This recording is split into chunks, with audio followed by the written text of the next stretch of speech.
to have money to waste.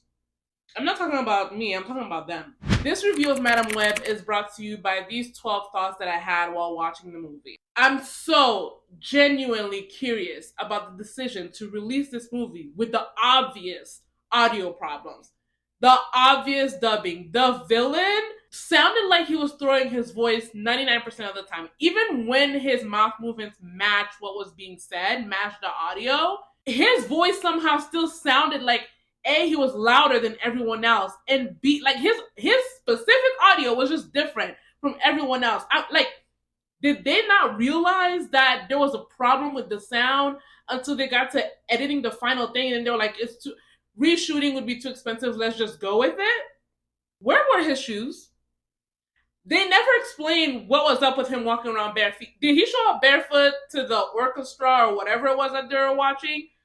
My mind wants to put an explanation that's and say it has something to do with like him walking on walls, but when he's walking on walls, he's not barefoot. He's wearing a full suit that covers his feet. Why was he barefoot? The script is atrocious. Highlights include Guess You Didn't Die. After Cassie, leaves the window open and the pigeon flies through and doesn't smash into it. Guess you didn't die. What do you mean, guess you didn't die? The pigeon is obviously alive. Her reading the journal, her mom's journal to the cat as she was figuring out the connection with the spiders and her vision. I've never watched a movie where I thought you needed to cast more people, because there were so many instances of people in this movie just saying things out loud to themselves for our benefit that I was like, this would work so much better if you were talking to somebody else. There's the line where she tells her mom, you did it in the dream. I was just sinking into my seat. And then there's the horrible ending, Chat GPT ass line, where she's like, the best thing about the future, it hasn't happened yet. That's how you end the movie? It was giving, do you know what happens to a toad when it's struck by lightning? Exactly what happens to everything else. But this was so much worse. But it immediately made me think of Storm's line. Like, what do you mean the best thing about the future is that it hasn't happened yet? The people in this movie did not talk like real people. The dialogue was flat and stilted and awkward. Cassie's mom is a villain. She is a villain because she put that spider over her baby's life.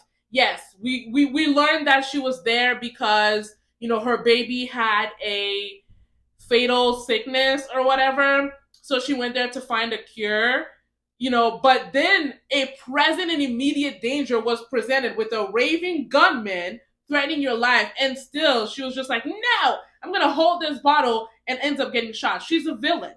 Las Arañas are villains because they let her get shot and then immediately swooped in to go carry her dying body in the cenote so that she could die there. They could have saved that woman when the man started brandishing the gun at her, but instead they just let her get shot, and then they were like, we couldn't do anything. You chose to let her die. Cassie inherited the villain gene. What was that scene at the baby shower?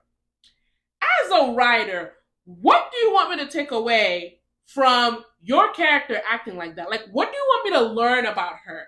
Am I supposed to have good feelings toward her? Am I supposed to understand her choosing to participate in this game, choosing to write nothing on the paper, and then choosing to be like, well, I don't have anything to write because, my mom died in childbirth?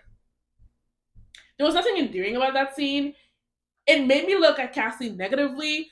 If you wanted us to learn, oh, she has issues around like family stuff, we already got that during that awkward scene with that suspiciously mute boy when he gave her the drawing. What purpose did this scene serve to teach me about this character? That scene between her and the villain at the diner where he was expositioning at her, how did that happen? Who was doing that? Was it Cassie or was it him? Since when?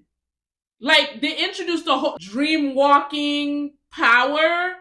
Is that something they share? Where did that come from? I know what purpose it served. It was exposition. But, like, in the movie, where did this come from? They made this white woman go to Peru on some eat, pray, love type shit. Like, tropes can be used successfully. This was not one of those occasions. They had this white woman go to this non-English speaking country. I know there are some people who speak English in Peru. You get my point. She went to this country occupied, by people of color. I don't know if that man that she spoke with directly was a person of color. He could be a white Peruvian. For all we know, he looked like it.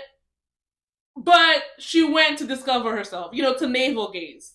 She swam in a cenote, was shown that her mom didn't hate her, and then was told, not with great power comes great responsibility, but like when you accept the responsibility, you will have great power. They like flipped it. And from being told this, she didn't practice. That man didn't show her a damn thing of how to use her power. Being told this, she was able to execute during the big fight. So she comes back enlightened, but not enlightened enough to not steal an ambulance from someone who needs it. Cassie steals an ambulance from a patient who may need to go to the hospital. We love it. We love it. That's so endearing. That's so rootable. And in the end, Cassie loses her vision and is completely chill. We don't know how she feels about it. She's swimming a cenote. What are you talking about? Like, once you swim in a cenote in Peru, everything that happens to you is just water off a duck's back. She's just chill.